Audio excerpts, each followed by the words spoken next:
국내에 계신 스픽 구독자 여러분 안녕하세요. 오창익입니다. 대선이 27일 남았습니다. 그러나 내란 세력의 준동은 여전하기만 합니다. 국힘이 대선 후보를 정해놓고는 다시 단일화 국면을 만들면서 희한한 정치를 재현하고 있습니다. 김문수 후보는 당권파의 주문대로 움직이지 않겠다고 버티는 중입니다. 실익도 챙겨야 하겠지만 무엇보다 불쾌하다는 겁니다. 국힘은 늘 이런 식입니다. 사람을 사람으로 대접하지 않고 통하지도 않을 구도를 앞세워 사람을 그저 소모품으로 만들어버립니다. 이번 대선에서도 국힘을 오랫동안 지켰던 사람들은 다 떨어져 나가고 아직 입당도 안 한 사람을 후보로 추대하기 위해 흉포한 분위기를 몰아가고 있습니다. 그렇다고 김문수 후보도 오랫동안 당을 지켰던 사람은 아닙니다. 자기 형편에 따라 전광훈에게 갔다 오는 등 엉망진창이었던 사람입니다. 다들 이렇게 엉망진창입니다. 이런 사람들이 민주화 이유만 쳐도 노태우, 김영삼, 이명박, 박근혜, 윤석열 정권을 통해 집권 여당 노릇을 했다는 게 그저 끔찍하기만 합니다. 이젠 진짜 집으로 보내야겠습니다. 수요일 오후 1시 10분 스픽스 생방송 긴급 편성으로 찾아뵙겠습니다. 오늘도 최고의 전문가 모셨습니다. 탄탄TV의 김종옥 박사님 그리고 민생경제연구소의 임세훈 소장님 스튜디오에 모셨습니다. 어서 오십시오. 안녕하세요. 네, 속보가 들어왔습니다. 그 속보 때문에 우리 스픽스 구독자 여러분들도 이 방송 동시 접속으로 많이 봐주고 계신데요. 자, 지난주 목요일에 아주 충격적인 소식이 들려왔지 않습니까? 이재명 후보의 선거법 관련 사건 유죄 취지로 파기환송을 했는데 오늘 파기환송을 받은 재판부가 중요한 결정을 했네요. 공판기일을 6월 18일 대선 이후로 변경했습니다. 네, 임세현 소장님.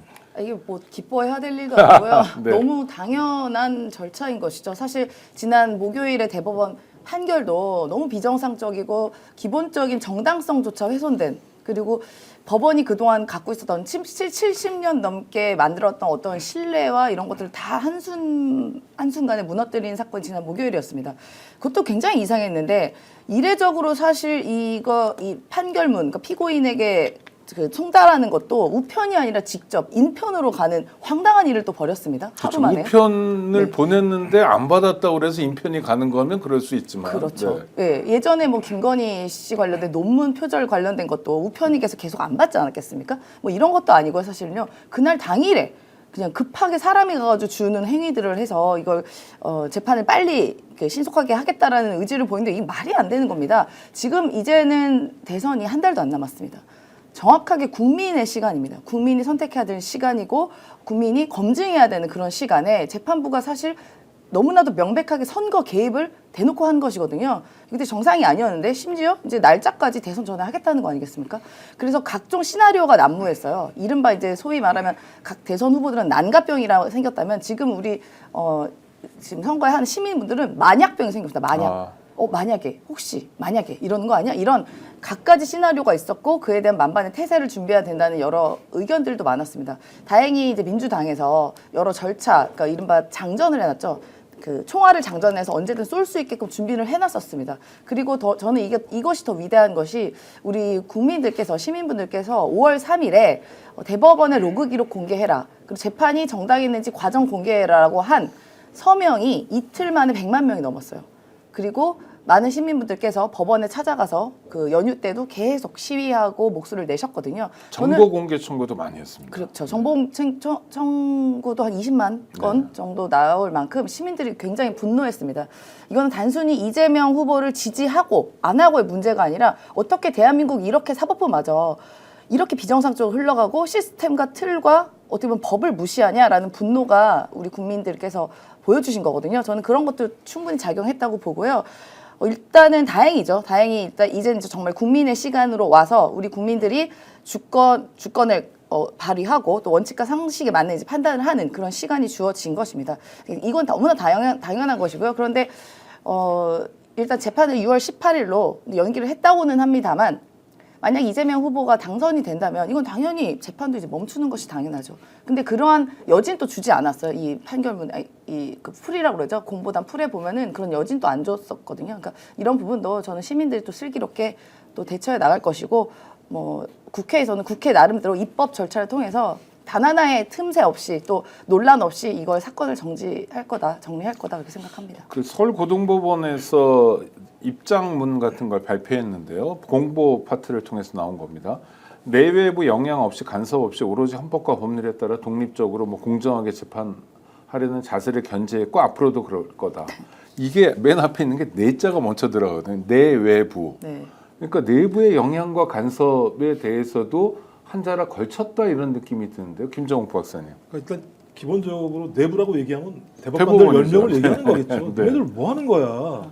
내가 헌법과 법률을 아무리 따져봐도 대법원 10명의 판단 자체를 내가 도대체가 인정할 수가 없고 이해할 수도 없어. 근데 왜 나한테 이런 쓸데없는 걸 줘가지고 내가 역사의 오명을 쓰게 하려고 해. 이런 것들은 명확한 것 같고 전 기본적으로 국민과 헌법이 또 승리했다. 왜냐하면 여기 나온 것처럼 균등한 선거운동의 기회를 보장해야 된다라고 하는 건 헌법 제116조 1항에 대한 내용이거든요. 네. 그러니까 딱 얘기하는 게 고등법원에서도 대법관들 10명이 아무리 얘기해도 나는 헌법적 가치와 근거를 가지고 판단할 수밖에 없어. 저는 이것도 자기의 개인적인 양심적 판단도 중요했겠습니다만 좀 국민적 압력, 사회적 압력이 가장 컸다는 생각이 들거든요. 따라서 이거는 국민의 승리라는 생각이 들고 또 하나는 헌법과 법률의 근거에서 독립하여 공정하게 재판하겠다고 얘기하는 걸 보면 임세훈 소장님 같은 경우 걱정 우려하듯이 소위 대선 이후에도 재판을 하려고 하는 거 아니야? 근데 제 생각엔 헌법과 법률의 근거에서 독립하여 공정하게 재판을 하려면 헌법과 법률에 근거해야 되잖아요. 네. 헌법과 법률에 근거하면 재판할 수 없습니다. 기본적으로. 저는 그래서 이 얘기를 지금 할 수 없으니 고등법원의 부장판사가 할 수 없으니 이렇게 걸쳐놨다는 생각이 들고 저는 김주옥 부장판사가 이 공지 나오기 전에 썼던 글이 대단히 중요하더라고요. 사법부는 대법원장의 사조직이 아닙니다. 이렇게 얘기를 딱 해버렸습니다. 아주 센 얘기입니다. 그래서 사과하고 사퇴라고 얘기했었고 그다음에 전국 법관 대표회의를 직시 소집하라고 얘기할 정도라면 저는 판사들이 부글부글 끓었구나. 네. 이 문제와 관련해서 이걸 대변했다는 생각이 들고 또 그다음 한 얘기가 중요합니다. 최종심이라고 불복할 방법이 없을 뿐이다. 고명하신 대법관들의 판단이라 승복하는 것이 아닙니다. 오판이고 오만입니다. 전 이건 부장판사들이 대법관들의 판단 자체를 부정하는 근데 부정을 무엇으로 했느냐? 헌법적 근거와 국민의 민심으로 했다라는 측면에서 저는 판사들 스스로가 이렇게 가면 진짜 사법부 무너진다라고 하는 판단 자체에 공감대가 있다는 생각이 들고요. 그 공감대를 형사 7부가 반영을 해서 했다는 측면에서 좀 100% 믿지 못하겠습니다만 그나마 제대로 된 상식적 판단을 했다 이렇게 생각을 합니다. 네, 서울중앙지법의 한 부장판사의 글, 내부망에 썼다는 글. 대법원장의 정치적 신념에 사법부 전체가 볼모로 동원돼서는 안 된다. 법관의 독립성에 대한 대법원장의 침해가 이토록 노골적인 적이 있었는지 뭐 이런 걸 묻고 있고요. 그다음에 대법원장이 자기 정치적 신념을 가지고 선거판에 개입했다고 그쵸. 규정하고 있고요. 그러니까 물러나야 되고 공판 기일도 대선으로 변경해야 되고 여태까지 나온 입장 중에 가장 분명한 입장이 또 나왔어요. 네. 그거에 영향을 받았던 것 같기도 하고요. 임 소장님 말씀대로 시민들의 투쟁의 결과인 것 같기도 하고 그렇습니다. 그러니까 뭐 이렇게 말씀드리면 조금 저렴한 용어일지 모르겠지만 네. 이렇게 삼각편대로 이렇게 시민과 또 입법기관과 이런 그 내부에 있는 판사분들의 이런 여러 분노들이 한꺼번에 작용하다 보니까 이제 정말 정상적인 궤도로 가는 거죠. 그러니까 사법부가 뭡니까? 그러니까 사가 사적인 사심이 있는 사법부가 그렇죠. 아니잖아요. 네. 그러니까 다스린다, 법을 다스린다가 사법부인데 왜 법에 의해 다스려야지 개인의 감정, 사적인 감정으로 법을 이렇게 왜곡하고 그것을 한 사람의 인생 혹은 이 사회가 갖고 있는 상식을 그렇게 무너뜨리는 일을 합니까? 그럼 말이 안 되는 것이고요. 저는 그동안 예를 들어서 그 사법 정의에 따르고 법을 정말 법리대로 판단한 그 수많은 판사분들, 그러니까 한 3,000명 정도 된다고 해요. 판사 하시는 분들이. 그런 분들에 대한 모욕을 조희대 를 비롯한 10명의 이번 재판관과 그다음에 그 전에 지귀현 판사가 그 행했다고 봅니다. 그러니까 이런 것들을 봤을 때 그래도 우리가 존중해야 된다라고 하잖아요. 사법부는 이 판결이 좋든 싫든 이해가 안 되든 하여튼 판결은 존중해야 된다는 얘기하지만 이번 대법원 판결을 절대 존중할 수가 없는 상황이었습니다. 그래도 존중해야 된다는 말조차 못해요. 왜냐? 법을 어겼거든요. 사법부가 나서서 특히나 법의 가장 윗단에 있는 대법원이 법의 그동안 본인들의 판례도 깨트리고 그동안에 법이 갖고 있었던 신뢰도 무너뜨리고 70년간 쌓았던 이러한 사법부의 존중마저 무너뜨리는 너무나도 사적인 판결을 했기 때문에 그래서 존중할 수가 없는 것입니다. 그래서 이 삼각편대가 너무나 분노한 그 민심과 삼각편대가 이번에 이런 결과를 만들어냈다고 본 거거든요. 그래서 저는 또 걱정이 되는 게 물론 지금 한숨은 돌리긴 했습니다만 만약에 이제 이재명 후보가 이제 대통령이 돼서 이 많은 판결들이 남아 있잖아요. 만약 이 사법부가 법에 요만큼 남아 있는 틈새로 그 새로 선출된 대통령을 흔들려하고 정권을 흔들려하는 그러한 시도들을 보인다면요. 그것조차 또 시민들은 가만히 있지 않을 것입니다. 그래서 아마 그 야당에서는 더 확실하게 하기 위해 헌법 84조에 대한 구체적인 사안들을 법으로 이제 제정을 해서 이제 법사에 올라갔습니다. 저는 이것도 신속히 돼야 된다. 뭐 개인적인 얘기입니다만 어젯밤 늦은 밤에 이 항소심 재판 있잖아요. 파기환송 재판부에 보내는 변호인 의견서를 제가 읽어볼 기회가 있었어요. 그 공판을 연기해야 된다. 이건 두 가지 차원에서 그런데 첫 번째는 여기서 고등법원에서도 인정하듯이 이재명 후보의 참정권, 이재명 후보가 이제 선거운동을 할 권리를 침해하기도 하지만 더 중요한 건 이재명 후보를 선택하고자 하는 국민들의 참정권을 침해한다. 아니 그리고 후보 개인의 권리도 중요해요. 함부로 하자는 얘기는 아니지만 국민 전체의 권리를 침해하기 때문에 대선은 전국을 다녀야 되는데 뭐 지금 5번, 6번씩 법정에서 감금 당해야 되는데 A4지 12장짜리 의견서를 쓴 거예요. 그래서 그거를 오늘 아침에 변호인이 직접 고등법원에 가서 제출을 했습니다. 한 10시쯤 됐는데 그때만 하더라도 이렇게 될 줄은 사실 몰랐어요. 이거 안 받으면 어떡하지? 그럼 다음 주에 고등법원 판사들 탄핵해야 되는 거 아니야? 만에 하나. 또 우리가 일주일 동안 서부학 교수님의 경고를 많이 들었잖아요. 아니, 그 되게 중요한 말씀이었거든요. 저는 그런 경고 때문에 국민 여론 자체가 상당히 집중됐다고 생각하고요. 사회적인 토론이 제대로 됐다고 그렇죠. 생각합니다. 그래서 이거는 뭐 만에 하나를 생각해야 되는 판인데 고등법원이 결자해지의 자세로 이 문제를 풀어줘가지고 정말 중요한 고비는 하나 넘긴 것 같은데 대한민국 국민으로 사는 게 너무 힘들다는 생각이 제가 볼 때는 안심하면 안 될 거라는 생각이 드는 게 왜냐하면 형사 7부가 아까 말씀하셨던 것처럼 집행관을 보냈어요. 집행관을 맨 마지막에 보내는 거니까 사람을 통해서 보냈다고 하는 건 저 당신이 나오지 않을 거라고 하는 최종적인 판단이 들었을 때 재판부가 진행을 하는 건데 뭐 가자마자 바로 사람을 보내서 한다라고 얘기하는 건 형사 7부의 판단이라기보다는 이 조의대를 비롯한 대법관들의 압력에 의해서 진행된 게 아닌가라고 볼 수밖에 없는 거죠. 굳이 고등판사가 고등법원의 부장판사가 이 일을 자기가 해야 될 하등의 이유가 없는 거니까요. 그렇다면 여기에 눌린 거잖아요. 어떤 형태로든 대법관들의 힘에 눌려서 부장판사가 집행관을 보냈던 거 아니겠습니까? 그렇다면 여전히 지금 법원의 핵심 수뇌부 라인들은 대법원장과 대법관의 힘이 매우 막강하다. 근데 이 막강한 힘들을 사회적인 압력과 여론 또는 민심을 통해서 막아낸 거라는 생각이 들기 때문에 앞으로도 어떤 형태로든지 법 기술을 발휘해서 어떤 틈이 있는지 발견하려고 계속 노력할 거라는 생각이 들고요. 전 그것을 왜 알 수 있냐면 이재명 당대표가 얘기했잖아요. 이건 기득권 세력과의 싸움이다. 누구와의 싸움도 아니다. 그리고 특히 지금 상황에서는 보수 파시오 법적 카르텔과의 싸움이 벌어지고 있기 때문에 이건 제가 볼 때 개싸움이 될 수밖에 없는 상황이에요. 그냥 그쪽이 싸우는 방식이 개싸움이잖아요. 상식적이지 않은 싸움이니까. 그래서 오늘 잠깐 말씀하셨던 것처럼 여유를 둘지 모르겠습니다만 계속 정확하게 쳐다보고 확인하고 감시하고 그다음에 헌법과 법률을 재직 중에 어긴 행위가 분명하기 때문에 탄핵하는 것에 대해서는 정확히 명확한 칼자루를 두고 국민적인 합의 속에서 진행을 해야 된다. 전 이게 넘어갔으니까 그냥 되겠지라고 생각하는 건 매우 좀 안이한 발상이라는 생각이 들기 때문에 저는 조희대 대법원장에 대해서 어떤 형태로든지 탄핵이라고 하는 국회 권한을 국민의 이름으로 행사하는 것이 매우 전 중요하다고 생각을 합니다. 자, 김정욱 박사님 중요한 지적을 해주셨는데 일단 고비는 넘어갔고 법원이 이번 대선에 개입하는 가능성은 차단했지만 그렇다고 끝난 문제는 아니다. 그러니까 조희대에 대한 탄핵, 조희대만이 아니라 대법관 10명 한꺼번에 탄핵해야 되지 않나라는 생각도 드는데 임 소장님. 그러니까 일단은 조희대는 탄핵 절차에 어느 정도 준비는 하고 있어야 된다고 봅니다. 이 사안들 저도 이제 저희 민생경제연구소에서도 고발 조치를 했어요. 지난 토요일에 관련해서 이제 이 그러니까 조희대 대법관에 대해서 어쨌든 공개 생중계를 통해서 이재명 후보의 특정 사실, 허위 사실이라고 막 떠드는 행위 자체가 선거 운동, 사전 선거 운동, 즉 낙선 목적의 사전 선거 운동이다라고 그렇죠. 정의를 했고요. 네. 특히나 이거 확성 장치를 쓰면 안 됩니다. 지금 기간에는요. 근데 이 공공의 자산인 전파를 통해서 사실상 사전 선거 운동 확성 장치, 그러니까 방송에서 마이크로 얘기했잖아요. 재판하는 게. 그래서 공직선거법 254조, 255조 위반, 그다음에 직권남용. 만약에 재판관들에게 만약에 어떤 걸 강요했다면 직권남용 등등도 처리 아마도 이제 적용이 되기 때문에 일단 저희가 이런 부분은 고발 조치를 했고요.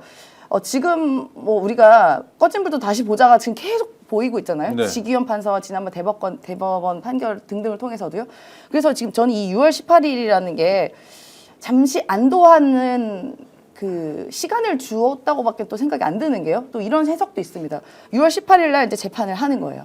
재판을 해서 만약에 이제 이때는 고등심에서는 무죄를 다시 딱 합니다. 무죄를 때리고 나면 검찰이 항고하지 않겠습니까? 그럼 다시 대법원에 올라가잖아요. 그럼 이때는 다시 한번 이제 유죄가 확정될 수밖에 없잖아요. 파기 자판 파기 자판을 할 수밖에 없는 네. 상황이 되잖아요. 그렇게 되면은 우리의 84조에 의하면은 대통령이 된 사람 소추를 멈춘다. 내란 외환 말고는 네네. 멈춘다고 하지만 정확하게 재판도 멈춘다는 말이 열거가 되어 있지가 않아요. 그래서 재판을 만약 하게 돼서 멈추면 당연히 이번 건은 지난 대선에 대한 공직선거법이기 때문에 지난 대선은 전혀 상관이 없죠. 그럼 이번 대선 영향을 주냐? 줄 수 있습니다. 그렇게 해서 100만 원 이상 선고를 받게 되면은 공무원 자격이 박탈돼요.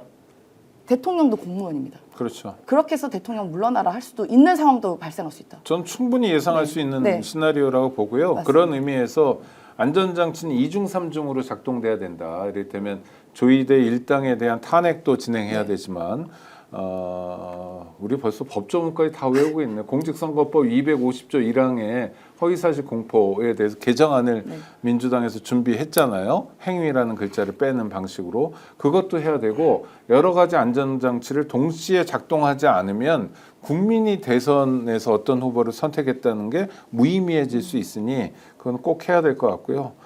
이런 의미에서 대한민국 국민으로 사는 건 참 피곤한 일이기도 합니다. 대단한 네. 일이기도 하죠. 대단한 네, 일이기도 피곤한 하고. 일이지만 이 피곤함들을 다 극복을 해내는 가장 큰 힘이 국민들이지 않습니까? 네. 말씀하신 것도 있을 동안 100만 명이 안 돼.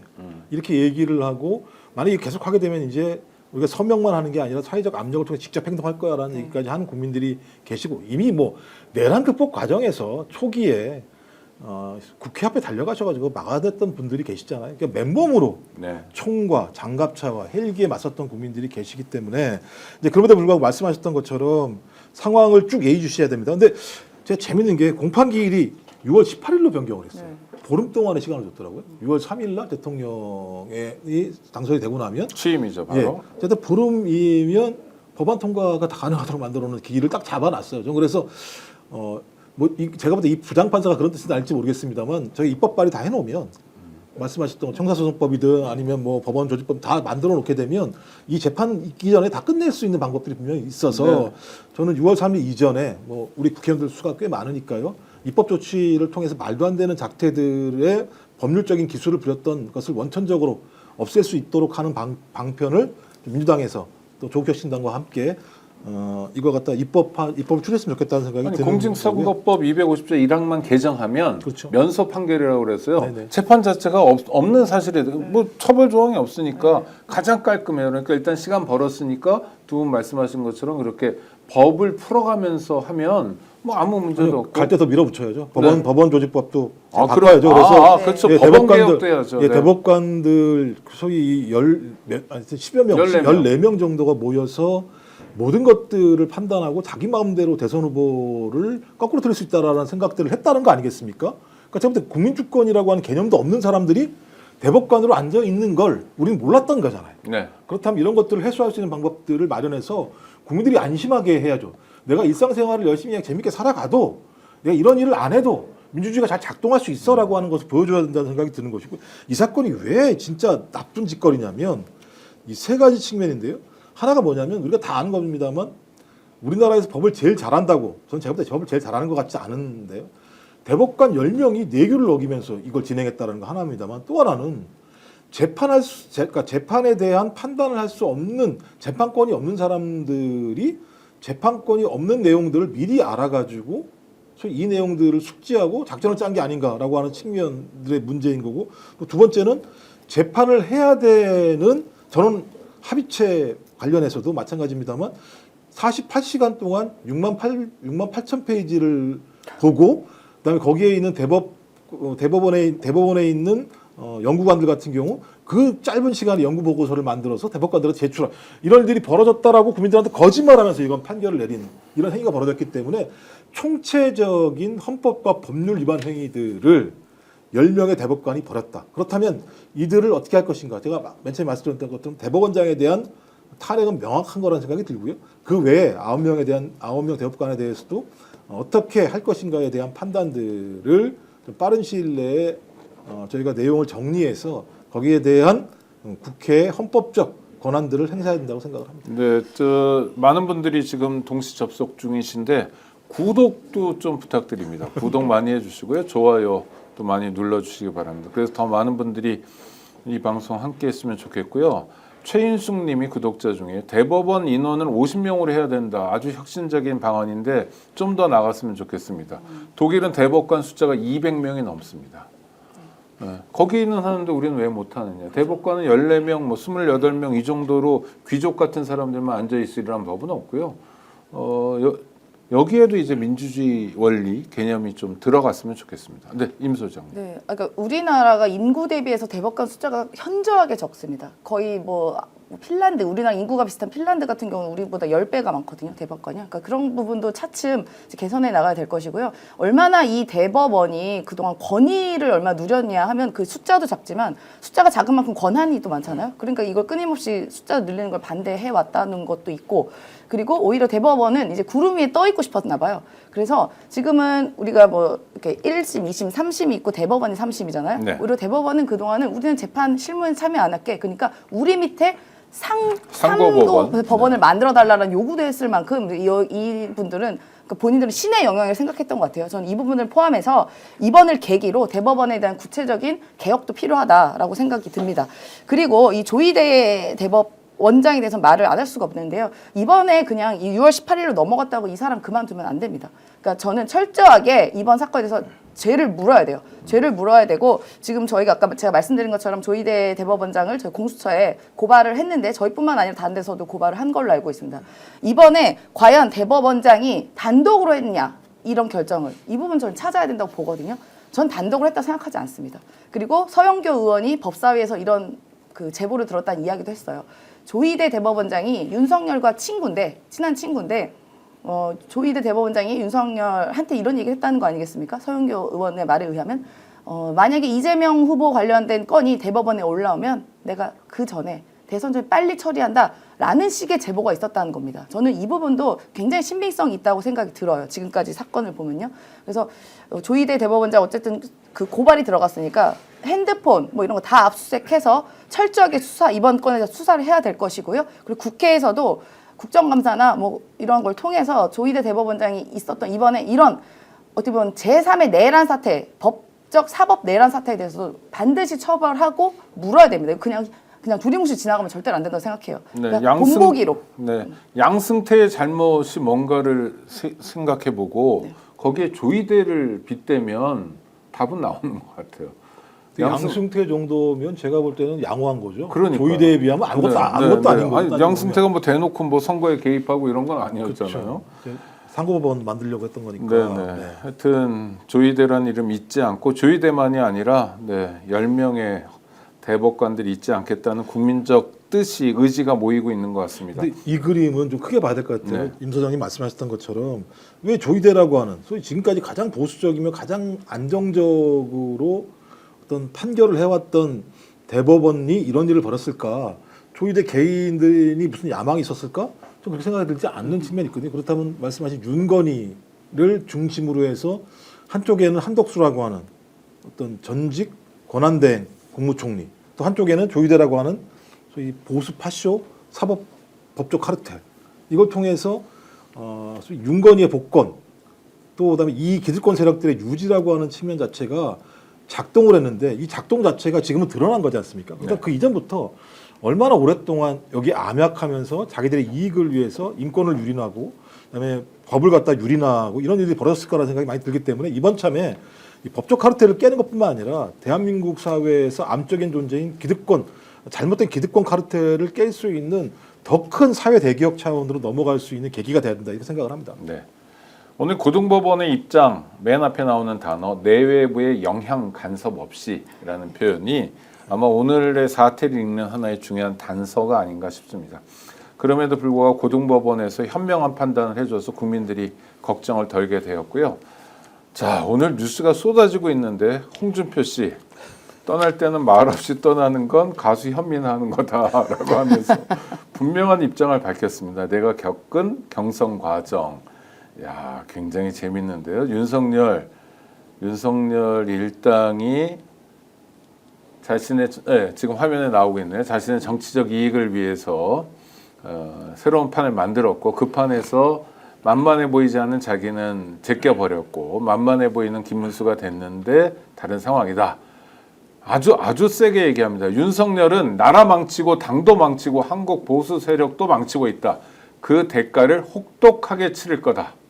용병 하나 잘못 들여 나라가 멍들고 당도 멍들고 한국 보수 세력도 멍들고 있다. 뭐 이런 얘기입니다. 홍준표 이제 양심을 찾은 겁니까? 아니면 승질 부리는 겁니까? 사실관계는 정확하겠죠? 제가 볼 땐 또 돌아오려고 하는 작전인 것 네네. 생각이 들어요. 홍준표가 돌아올 수 있는 명분을 만들려고 하는구나. 이렇게 자락을 깔아놔야 본인이 지금 미국에 가 있지만 지금 미국 가 있는 거 맞죠? 뭐 모르겠어요. 모든 걸 못 믿겠으니까 이게 갔겠죠. 예, 갔겠죠? 제가 볼 때는 다시 돌아와서 정치를 해야 되는데 그러니까 희한하게도 정치를 오랫동안 하신 분들은 정치 안 하고는 못 사시는 것 같더라고요. 분위기가. 본인이 제가 볼 때 이걸 몰랐겠어요. 지금 저 글에 의하면 그런 거지 않습니까? 예를 들어보니까 용산과 당 지도부가 합작하여 느닷없이 네, 한독수를 띄우며 네. 뭐 탄핵 뭐 재신을 몰고 가려고 했을 때 나는 설마 대선 패배가 불보듯 뻔한 그런 짓을 자행했겠느냐는 의구심이 들었다. 뭘 의구심이 들어요? 그 싸움을 같이 했던 거겠지. 그 안에서 의구심이 아니라 실질적인 싸움을 했던 거죠. 근데 그 싸움에서 여기 보면 그런 게 있습니다. 나를 지지하던 사람들은 순식간에 김문수 지지로 돌아섰고 제가 그걸 2차 경선 나흘 전에 알았다. 그러니까 나흘 전에 패배를 알았다는 거지 이 사실을 몰랐다는 게 아니겠죠. 네, 그러니까 네. 전쟁에서 패배한 거예요. 홍준표는. 근데 패배의 원인이 누구냐? 용산과 당 지도부인데 용산과 당 지도부가 홍준표랑 나름대로 얘기를 했겠죠. 너를 내가 왜 죽여? 이렇게 얘기 서로. 그러니까 서로 아직 제가 볼 때는 그냥 거짓말에 거짓말 싸움을 했던 거고 결론적으로 밀리니까 하는 얘기가 야, 어떻게 김문수를 비판할 수 있어? 비난할 수 있어? 네가 했던 짓거리 김문수가 하는 거 문제가 있는 거 아니잖아. 그러니까 김문수가 해도 냅둬. 그건 맞는 거 아니잖아. 나는 김문수를 지지할 거야. 그래서 김문수가 지지해서 김문수가 이 싸움에서 만약에 끝까지 떼 부리고 엉덩이 붙이고 일어나지 않으려고 하면 11일만 지나면 그 공간이 만들어지지 않겠어요? 그러면 그 사이에 홍준표도 돌아오려고 하는 거 아닌가. 그래서 다 제가 볼 때 잔머리들의 대행진이다 이렇게 생각을 해요. 윤석열 아바타 한덕수 뭐 네. 반응은 없겠죠 이런 것에 대해서 하여튼 홍준표 씨가 했던 얘기 네. 뭐 사실이겠죠. 그러니까 여기 이 말은 그 팩트네요. 윤석열은 나라 망치고 당도 망치고 한국 보수 세력도 망치고 있다. 대가를 혹독하게 치를 거다. 이 말은 하나 팩트 맞는데요. 그러면 전 홍준표 그러니까 전 시장이죠. 홍준표 전 시장이 대구시장하고 윤석열 정권 하에서 뭐 그럼 제대로 된 이야기 한 번 한 적 있습니까? 저는 심지어 계엄 이후에라도 윤석열의 그 비상계엄, 불법 비상계엄 이후에라도 홍준표가 제대로 된 쓴소리 한번 하고 비판하고 계엄은 잘못됐다. 윤석열 그렇게 되면 안 된다. 윤석열 끊고 가자는 얘기 단 한 번도 한 적이 없어요. 이제 와서 이 말을 하는 건 저는 매우 비겁한 처사다라고 보고요. 이게 맞는 얘기 되게 맞는데요. 역시 이건 과학입니다. 확실히 국민의힘을 탈당하면 정신이 맑아지는 그런 과학이 있는 것 같아요. 네. 침대만 과학이 아니라 탈당은 과학이다. 탈당은 과학입니다. 우리가 진리라고 얘기하면 진리라고. 네. 그 안에 있을 때는 아, 이런 정신을 못 차리고 나오면 네네. 그런 제정신이 드는 그런 신기한 과학을 저는 매주 목격하고 근데 있습니다. 너무 희한한 게 한덕수는 입당도 안 했는데 왜 그 상태죠? 이미 한덕수는 윤석열 3년 동안 윤석열이 너무 진하게 묻어 있잖아요. 네네. 예, 한 몸 아닙니까 사실상 네. 한 몸. 그렇기 때문에 뭐 이미 그쪽으로 가 있는 거죠. 저는 침대만 과학인 줄 알았더니 네. 네. 그런 과학이 있었거든요. 오늘 저녁 국민의힘 6시 한덕수를 불렀습니다. 김문수가. 네. 이게 주도권이 돌아가는 것 같기도 하고 어떻게 진행될까요? 6시 이후에. 저는요 그냥 김문수 그래도 후보가 공당이 배출한 후보예요. 그래도 나름대로 그 안에 있는 절차에 따라서 경선 절차를 치르고 비용도 들였고 당원들에게 호소도 하고 이런 각고의 뭐 비용, 시간, 노력을 많이 했기 때문에 저는 정당성 있는 후보는 김문수다라고 생각이 듭니다. 그런데 뜬금없이 이제 한덕수라는 무소속 후보죠. 뜬금없이 나와서 내놓으라고 하니까 이 얼마나 짜증나겠어. 내가 그동안 노력했고 내가 돈 들였지. 뭐 한 4억 이상 든 걸로 알고 있는데 돈 들였지. 내가 당원한테 고생했지. 심지어 한동훈 같은 나보다 한참 어린 한 사람한테 욕도 먹었지. 이런 고생해서 올라온 내 걸 왜 뺏으려고 그래 하는 그런 열받고 억울하고 그다음에 끈기가 이제 보여준 것 같아요. 그래도 여기 김문수를 너무 무시한 게 한덕수가 나름 이분이 민주화 운동에서 고문까지 받은 사람입니다. 그 민주화 운동 세게 했어요. 네. 네. 고문까지 받았던 사람이에요. 지금 지금 좀 국민의힘 들어가서 약간 저러고 있지만 나름 그랬던 사람이기 때문에 굉장히 즐길 겁니다. 그래서 한덕수의 의중대로 한덕수 마음대로 그렇게 본인이 쥐락펴락할 수는 없을 거다라는 생각이 들고요. 김문수의 시간이죠. 이제는 시간은 김문수 후보 편이다. 그래서 좀 잘 견디시고 공당의 후보로서의 자존심을 잃지 마시기를 제가 응원드리고 싶습니다. 김문수를 응원하는 임세현 소장이었습니다. 네, 김정욱 박사님. 사실 말씀하신 것처럼 엉덩이만 잘 붙이고 있으면 자기가 네. 이기는 거죠. 뭐 5월 10일이라고 하는 시점 자체는 어떤 형태든지 김문수에게 가장 유리한 시간일 수밖에 없다. 그 시간을 넘겨서 국민의힘이 후보를 갖다가 만약에 등록을 하지 못하게 되면 돈도 못 쓰고 기호 2번도 못 쓰는 상황이지 않습니까? 그다음에 김문수한테는 도깨비 방망이가 하나 있어요. 당무 우선권이라고 하는. 네. 이게 대단히 중요한 도깨비 방망이거든요. 그러니까 지금 오늘 그 얘기한 거잖아요. 어제 저녁인가 오늘 아침인가? 자, 나 오늘 6시에 한덕수 만나러 갈 거야. 내가 갈 건데 너희들 조용히 있어 그때까지. 조용히 안 하면 내가 당무 우선권 발동하기 시작할 거야. 당무 우선권이 어떤 거냐면 그러면 여론조사 하지 마. 당 지도부 소위 단일화 과정에 개입하지 마. 그다음에 이 모든 건 내가 알아서 할 테니까 너희들 조용히 있어. 조용히 있으면 어쩌면 5월 11일 날까지 단일화 할 수 있을지도 모르겠어. 근데 니네들 이상하잖아. 내가 국민의힘 후보 아니야? 너 한덕수가 국민의힘 후보야? 왜 나한테 이 지랄을 하고 난리야? 이 얘기를 하는 거거든요. 근데 당무 우선권이 당원 당규에 있지만 지금 권성동 또 권영세가 무시하고 있잖아요. 그래서 사무총장 임명도 못하게 하고 막 모르쇠로 일관하면 무의미해지는 거 아닌가요? 아니요. 선거에 필요할 때 당무 우선권이 당원 당규에 있기 때문에 네네. 비대위 해산시키면 돼요. 비대위 해산해 니네들. 그리고 이미 권영세도 그런 얘기 했잖아요. 네. 말씀하신 권영세가 내가 너를 날릴 게가 아니라 만약에 단일화 안 되면 내가 나갈게라고 얘기했잖아요. 권영 그만둔다고 얘기했었으니까 당무 우선권이 이만큼 강한 겁니다. 그러니까 모든 권한을 갖다 주는 거죠. 그래서 김문수가 아직 그 권한을 제대로 안 쓴 거다. 그러니까 오늘 얘기한 게 뭐냐면 자 조용히 해. 내가 오늘 한덕수 만나기로 했으니까 니네 단일화해서 아무런 얘기하지 말고 여론조사도 하지 마. 얘기했잖아요. 여론조사 오늘부터 제가 지금 진행이 되고 있는지 좀 확인을 못했습니다만 여론조사를 지금 9시부터 저녁 9시까지 하기로 했었는데 이것도 하지 마. 내가 가서 한덕수랑 잘 얘기할 건데 그때까지 이런 난리를 치면 당무 우선권이 뭔지를 보여줄게 라고 얘기를 하는 거 당무 우선권을 가지고 있으면 서로 싸우겠죠. 야, 비대위야 인정하지 않을 거야. 또 저쪽에서는 아니야 무슨 비대위를 네가 인정하지 말고 권한이 있겠어. 동일하게 제가 볼 때는 또 이런 당원 당규의 해석을 가지고 또 엄청나게 싸움들이 있겠죠. 근데 방법이 있을까요? 근데 문제는 선택된 대선 후보를 날릴 수 있는 방법이 없어요. 네. 어떻게 막 날릴 수 있죠? 그거 갖다가? 저희가 짧은 동영상 하나 준비했는데 아, 잠깐 보시고 날릴 수 있습니까? 아니요, 그게 아니라 국민의힘이 지금 어떤 상황인지를 보여주는 아주 재밌는 장면인데요. 권성동 그거 말씀하시는 한번 보시죠. 거구나. 네.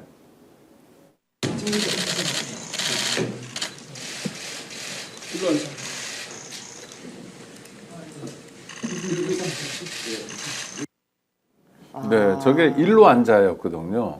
나이도 한 10살 많은 사람이고 그다음에 막 자기 당의 대통령 후보가 된 사람인데 저거 어떻게 해석해야 됩니까? 저거 싸가지 없는 거죠. 뭐. 싸가지 다르게 없고. 어떻게 표현을? 그러니까 저 계속 얘기가 나오는 게 그런 거 아닙니까? 그러니까 김문수는 족보가 없어. 네. 김문수가 무슨 족보가 있어? 김문수는 아까 말씀하셨던 것처럼 좌파에서 전향해가지고 우파로 와서 했던 거고, 그다음에 또 이 당에 있다가 나가서 정광훈당 가서 자유통일당에 가서 있다가 타당에 들어온 거 아니야? 라고 하는 거고, 내가 김문수 너를 제가 이러면 안 되죠. 김문수 당신을 대선 후보로 만들려고 했던 게 아니라 한덕수랑 단일화하는 과정에서 중간에 그냥 징검다리만 하라고 얘기했잖아. 근데 왜 말을 안 들어? 말을 안 들으니까 이렇게 바깥 화면처럼 저렇게 얘기했겠죠. 일로 앉아. 너의 말 안 들어. 이렇게 저희가 이해할 수밖에 없는 상황인 거죠. 그러니까 저는 그러니까 국민의힘과 윤건희와 국민의힘의 주류라고 얘기하는 친윤들은 어떤 형태로든지 김문수가 한덕수와의 단일화를 위한 징검다리로서의 역할만 하면 그것을 눌러버릴 수 있다고 생각을 했는데 갑자기 희한한 행동을 하고 있는 상황이기 때문에 인간으로 대접하지 않는 거죠. 아니 근데 전 놀라운 게 앞에 저 무슨 당 대표실 같은 걸 거 아니에요. 그러면 카메라가 쫙 들어 있잖아요. 아니 정치 하루 이틀 한 사람도 아니고 권성동이 카메라가 돌아가는데 일로 앉아라고 반말을 한 건 싸가지를 넘어서 미친 건가? 아니 왜냐하면 그냥 사석에서는 반말 뭐 하고 싸가지 없이 굴더라도 카메라 앞에서는 아닌 척하는 게 정치인 아닙니까? 근데 왜 이렇게 그렇죠. 낯설어하세요? 네. 윤석열 계속 보셨으면 3년 동안 반말 그냥 반말이잖아. 위안이가 어디 있어요 윤석열이? 그럼 죄송합니다. 같은 사람들인데 뭐. 네. 결이 그래서- 같죠. 결이 같고요. 대놓고 굴욕을 주려는 거죠. 굴욕 주려는 거고요. 그러니까 지금 보니까 국민의힘이 돌아가는 게, 그러니까 저 당은 수준이 저 정도인 겁니다. 그러니까요. 수준이 저 정도인 거고요. 그 김문수가 지금 공식적인 대선 후보잖아요. 네. 국민의힘이. 그런데 프로필 사진도 찍는데 한덕수랑 같이 찍게 하고, 그 다음에 지금 대선 공보물을 만들어야 되는데 공보물도 안 만들고 한덕수 공보물을 만들고 있고. 그러면 당직자들 붙여져 있는데 붙여주지도 않고, 심지어 이제 본인이 누구 임명하겠다고 하는데도 그 말을 안 들어주고 있는 상황이에요. 그러니까 제 아무리 김문수를 허당이고 뭐 어떻게 보면 꺼다 놓은 보리 자르고 미끼로 했다 하더라도 그래도 김문수란 사람도 정치를 오랫동안 한 사람입니다. 그럼요. 선출도 여러 번 됐고요. 심지어 유시민 그 당시 후보를 이겨서 경기도지사도 됐던 사람이에요. 그러니까 이 사람의 내공도 만만치 않은 사람인데 정말 핫바리 취급을 한 건, 소위 말하면 핫바리 취급을 한 건데 김문수도 이를 갈겠죠. 아니 내가 그래도 대선 후보인데 어떻게 나를 이렇게 취급을 하냐. 어떻게 한덕수의 어떻게 보면 미끼로밖에 활용을 안 하냐. 그러니까 자존심도 상하고 굴욕도 느끼고 하니까 김문수도 일단 나도 그러면 내 힘을 한번 발휘해 보자. 나 그래도 이 108명이 있는 의원이 있는 공당의 대선 후보인데 심지어 내가 이제 선대위를 내 맘대로 꾸밀 수가 있는데 왜 이따위 취급을 하냐라는 어떻게 보면은 그냥 의지를 생긴 것 같아요. 의지. 안 하려다가도 의지를 만들게 하는 저 당의 지도부 아닙니까? 그래서 사실 이제 대선 후보가 되면 지금에 있는 비대위는 무시해도 돼요. 이젠 선대위 체제로 가는 거거든요. 그럼 선대위의 구성은 철저하게 대선 후보가 꾸밀 수가 있습니다. 선대위도 아직 못 만든 상황이잖아요. 안 만들- 이 사람들은. 못 네. 만들 이유가 없었죠. 아니 그런데 한덕수 행보도 재밌어요. 그냥 노인네들만 만나고 다녀요. 그러니까 뭐 손학규, 이낙연, 김종인, 정대철 아주 옛날에 흘러간 사람들만 만났는데 이게 무슨 메시지입니까? 근데 자기도 그러니까 한덕수도 자기가 이길 거라고 생각했겠어요? 저는 이번 대선판을 이길 거라고 생각하는 사람은 저는 아무도 없다고 생각이 들어요. 그러니까 이게 시작된 게 언제였냐면 2월 달에 시작된 거였지 않습니까? 왜냐하면 3월 달 초반에 윤석열이 파면될 거라고 많은 사람들이 생각을 했었고 네네. 파면되면 조기 대선이 4월쯤에 열릴 수도 있다. 4월 말 5월 초까지 얘기가 나왔던 상황이었기 때문에 당연히 국민의힘에서는 어떤 형태는 대선 주자가 필요했었던 거고 대선 주자로서 얘기가 됐던 사람 중에 하나가 한덕수였던 거 아닙니까? 한덕수를 차출을 해서 나오게 하자.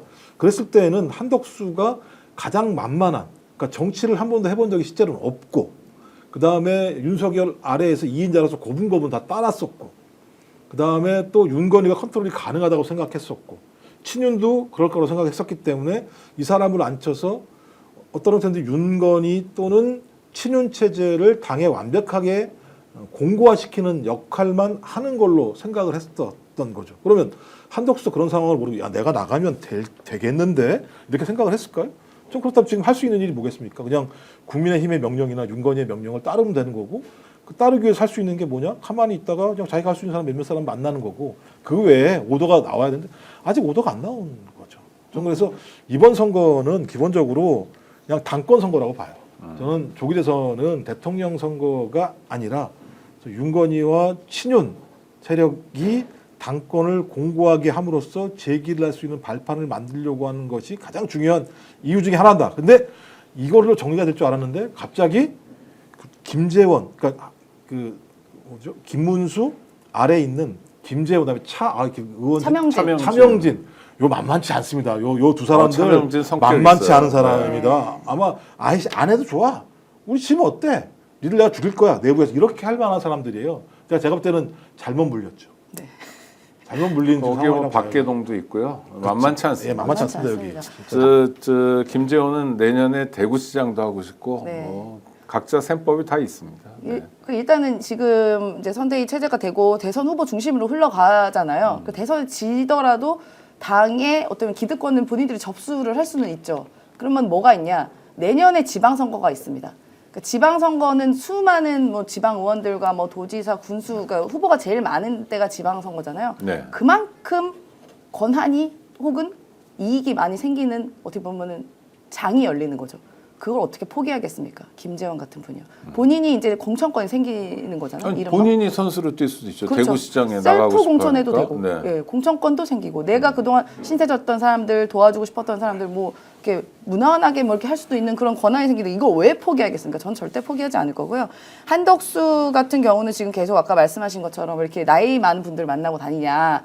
뭐 정대철, 이낙연 네네. 뭐 이렇게 등등 만나잖아요. 이거는 뭐 여러 가지 해석이 있으면 저는 나이 많으신 분들을 폄하하는 건 절대로 아니고요. 그거는 본인이 그런 분들을 만나야 조금 더 젊어 보여서 그러는 건가? 아, 김종인 상대적으로? 김종인 손학규보다는 조금 젊긴 한데 네, 만만치 않죠. 젊어 네. 보이는 건가? 뭐 이런 얘기가 있고 한간에는 또 많은 그 시민분들이 뭐 저는 경로당이다. 예, 당이 아니다. 뭐 예를 들어 민주당 이런 당이 아니라 경로당이다. 경로당의 후보다 이런 얘기도 나오고 뭐 얼마 전에 이제 이낙연 전 총리와 이제 한덕수 후보가 이제 만났는데 또 엄지와 엄중이의 만남이다라는 이야기도 합니다. 그게 뭔 말입니까? 엄지는 이제 그 한덕수를 지칭하는 별명이 네네. 엄지라고 불리더라고요. 그다음에 엄중. 이낙연 전 총리가 별명이 또 엄중 이낙연이거든요. 그러니까 엄지와 엄중의 만남, 네네. 엄엄 만남이다. 뭐 이런 얘기도 들릴 만큼, 그러니까 이 얘기를 제가 웃기려고 한 게 아니라 그만큼 저 국민의힘의 대선판이 이렇게 조롱당하고 희화화되고 있다는 겁니다. 그만큼 수준이 낮다는 걸 증빙한 거죠. 근데 수준이 어느 정도 돼줘야 사실 견제와 균형이 민주주의 원리잖아요. 근데 한쪽이 저렇게까지 붕괴될 수 있나? 저런 사람들이 최근까지 집권당이었다는 사실 자체가 너무 끔찍해요. 그러니까 제가 보기엔 매우 퇴행적인 방식인데요. 그러니까 국민들의 정치 의식, 민주주의에 대한 관점과 태도가 어떻게 변하는지를 전혀 모르는 거죠. 그러니까 말씀하셨던 것처럼 소위 이 과거 정치를 상징하는 사람들, 또 그다음에 실제적으로는 내부에서 어떤 정치의 선한 측면들보다는 갈등들이나 싸움들을 활용했던 사람들, 그다음에 많은 그 과거 사람들이 봤을 때 저 사람들이 중도에 표가 있을 거라고 말도 안 되는 생각을 가지고 있는 분들, 이런 분들만 만나면서 자기가 이렇게 만나면 중도 확장성이 있을 것처럼, 그리고 또 거기에 말도 안 되는 프레임입니다만 반명 빅텐트, 또 개헌 빅텐트라고 하는 걸 칠 수 있을 거라고 생각하는, 그러니까 전 매우 공학적인 접근을 하고 있는 거죠. 그러니까 공학적인 접근을 하는 가장 중요한 이유 중에 하나는 뭐냐면 국민들의 현장의 마음을 못 읽기 때문에 그렇거든요. 네. 현장에 가서 그들의 이야기를 들으면 우리의 공학적 판단이 얼마만큼 허황되고 현실과 떨어져 있는 건지를 확인할 수 있어요. 근데 전혀 현장을 가지 않으니까 그 쪽방촌 가가지고도 가서 직접 그 한덕수가 만난 게 아니라 쪽방촌 앞에 갔어요. 앞에 가서 그냥 마이크 들고 뭐 되게 약자와의 동행이니 말도 안 되는 얘기만 하고 나온 거잖아요. 그러니 그런 사람들이 나와서 하는 얘기가 무슨 의미가 있을 것이며 정책도 없잖아요. 약자와 어떻게 동행할 거야? 그 내용도 없어요. 사랑한대요. 사랑. 그 사람 거부하고 싶은 그다음에 개헌도 마찬가지인데요. 개헌의 내용이 없어요. 뭘 개헌하자는 거야? 그러니까 알맹이는 없고 그냥 껍데기만 가지고 있는 거라고 보여지는, 그러니까 좀 진짜 그야말로 과거 정치의 퇴행들을 보여주는 거죠. 네, 많은 분들이 지금 동시 접속하고 계신데요. 좋아요도 눌러가면서 봐주셨으면 정말 감사하겠습니다. 아유, 민주당 얘기로 가보겠습니다. 시간은 얼마 안 남았는데요. 대선 후보로서 이재명 후보의 행보는 어떤가요? 이제 강원 지역 쭉 돌아다니다가 뭐 충북, 영동, 옥천, 뭐 단양 이렇게 약간 민주당 입장에서 험지랄까 이런 데를 돌아다니는 것 같은데요. 네, 지금 소위 말하면 이제 어려운 지역이라고 하는 그 부분부터 쭉 다니고 있는데요. 이게 한덕수와의 그 결정적인 차이입니다. 뭐 제가 그 한덕수와 이재명 후보를 비교한 것 자체가 뭐저 사과하세요. 입이 좀 더러워지긴 네네. 합니다만은 한덕수 같은 경우는 약자와의 동행이라고 해서 거기 가서 소위 말하면 무슨 놀이동산 오는 것처럼 사진만 찍고 온 거 아니겠어요? 그 진짜 거기 계신 분들에 대한 모욕이고 조롱인 것이죠. 그런데 실제로 이제 이재명 후보 같은 경우는 정말 전국 다니면서 뭐 경호가 좀 삼엄하긴 합니다만은 많은 시민들과 직접 이야기를 듣습니다. 그리고 다 받아 적어요.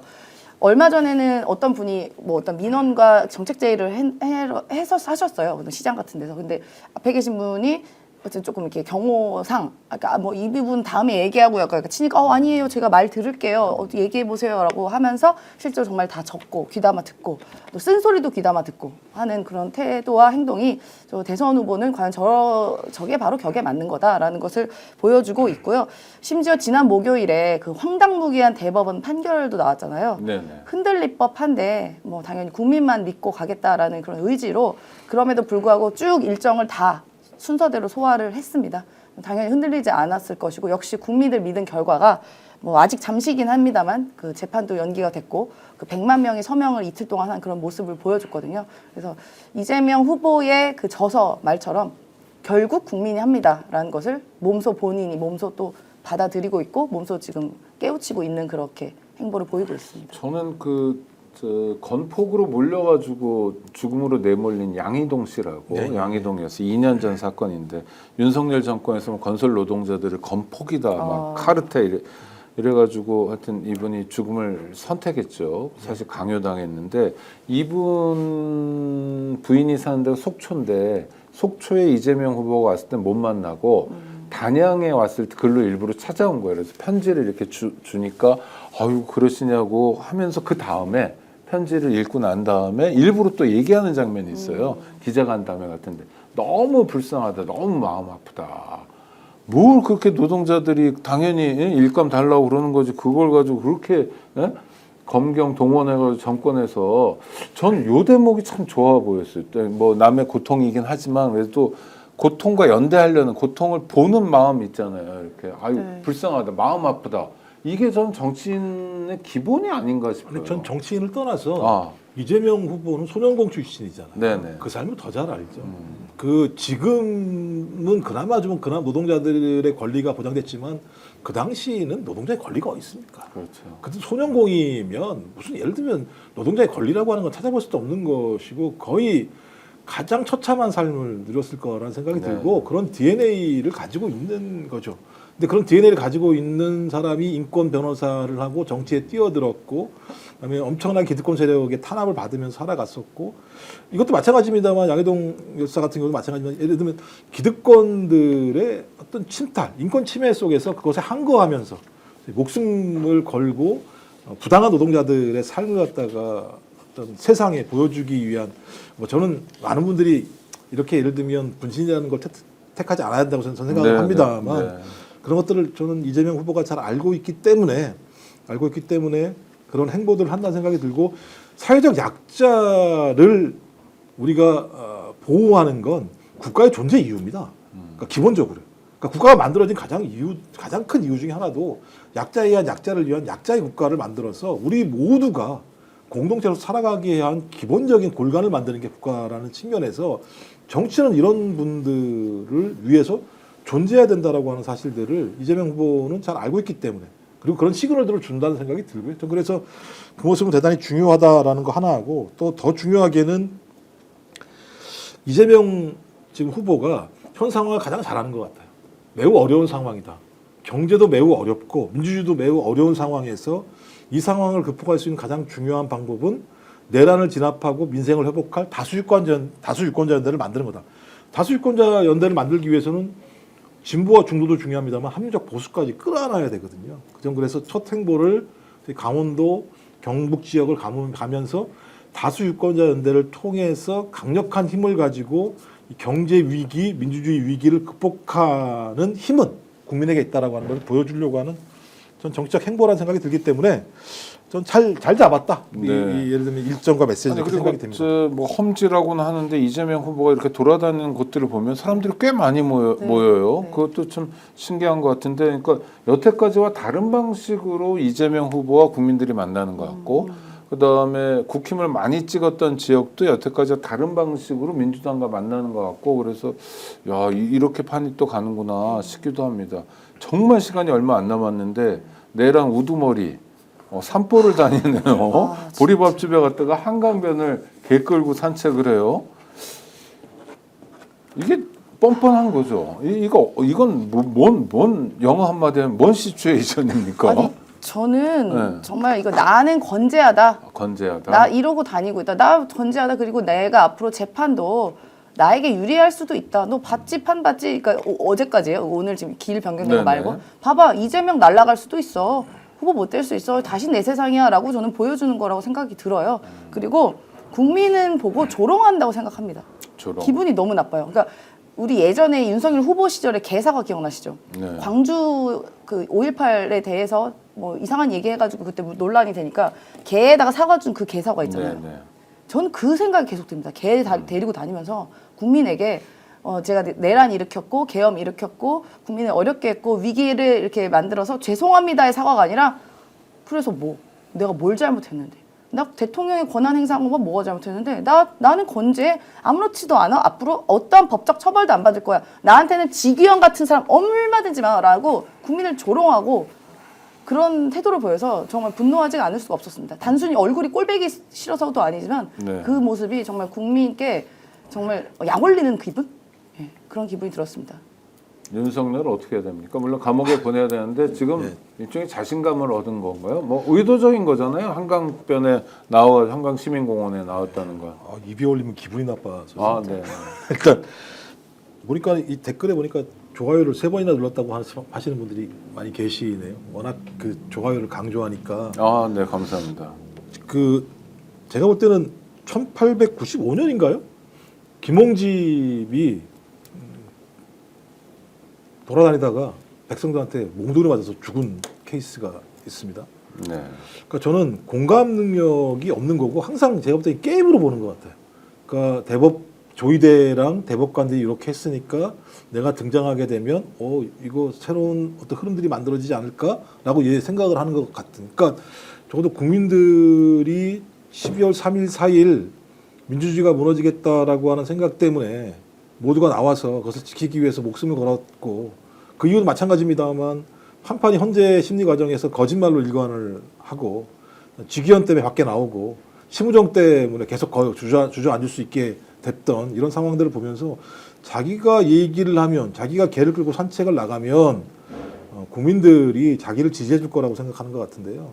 제가 볼 때 이제 얼마 안 남았다라는 생각이 들고 저는 아마 오늘 그 형사 7부의 결정을 보면서 엄청나게 예를 들면 낙담을 했을 거라는 생각이 들고 이제는 네. 개 끌고 나오지 못할 거다. 제가 볼 때 앞으로 나오면 국민들이 내버려 둘까? 당장 한덕수 같은 경우도 그 5월 5일 날 부처님 오신 날 조계사에서 막 얘기하다가 국민들한테 엄청나게 욕을 얻어먹고 그 자리를 빨리 도망갔어야 했던 상황들이 분명히 있기 때문에 국민 여러분들 욕 좀 크게 해주십시오. 근데 또 저 파면당한 대통령이어도 또 경호가 있으니까 쉽지는 않겠습니다만. 아니 뭐 몇 명 욕도 없어요. 아까워요. 경호관들은요. 욕도 아까워요. 멀리서 욕하면 되죠. 뭐. 아이 참 날씨는 좋은데 똥말 봤네 이렇게. 에이. 오늘 똥말 봤네. 밖에 나갔네. 아니면 개판이네 뭐. 내란 수계다 이렇게 하면 되죠. 내란 우두머리 저기 있다 왜 안 잡아가냐 뭐 이렇게 해도 되고. 저는요 정말 우리 대한민국의 시민 의식이 정말 위대하고 품격이 있다라고 느꼈습니다.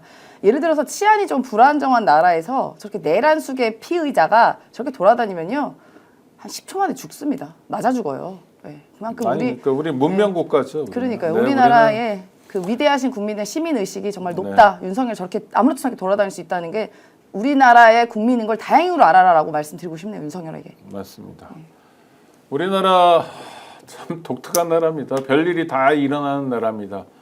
그러나 위기마다 시민들의 지혜, 시민들의 참여가 빛납니다. 그래서 내란부터 지금까지 위기마다 극복해온 건 시민들의 집단 지성의 힘이었습니다. 정말 든든한 힘입니다. 27일 남았습니다. 또 긴장해야 되고 하루하루가 마치 살얼음을 걷는 것 같은 기분이기도 합니다. 그렇지만 우리 국민들과 함께라면 이 많은 어려움 다 극복해낼 수 있을 것 같습니다. 물론 마지막 순간까지 긴장을 풀지 않도록 하겠습니다. 최고의 방송 스픽스도 좋은 댓글이 하나 올라와. 네네. 폭삭 소가수다에서 학씨. 야, 너 뭐 돼? 윤석열이 나오면 학씨. 야, 너 뭐 돼? 이렇게 해주시면 네. 사태를 잘 알지 않을까. 아, 예. 네, 감사합니다. 제가 아직 그대로 한 말을 못 못 봐가지고 봤습니까? 죄송합니다. 학씨가 엄청나게 유행했었습니다. 네네네. 백상예술대상은 받습니다. 마지막까지 긴장 풀지 않도록 하겠습니다. 그러나 오늘로서 큰 고비는 넘겼습니다. 긴장 풀지 않고 한 걸음 한 걸음 나가면서 진짜 대한민국 약자도 살피고 소수자도 살피고 또 우리만이 아니라 이웃 국가도 살피는 모범적인 나라를 만들어 보도록 하겠습니다. 구독자 여러분 늘 함께해 주시고요. 오늘 함께해 주신 두 분 패널도 감사드립니다. 감사합니다. 고맙습니다. 감사합니다. 오늘 방송 어떠셨습니까? 마음에 들었다면 구독, 좋아요로 스픽스를 응원해 주십시오. 여러분들의 구독, 좋아요는 가장 큰 힘이 됩니다. 스픽스 구독, 좋아요.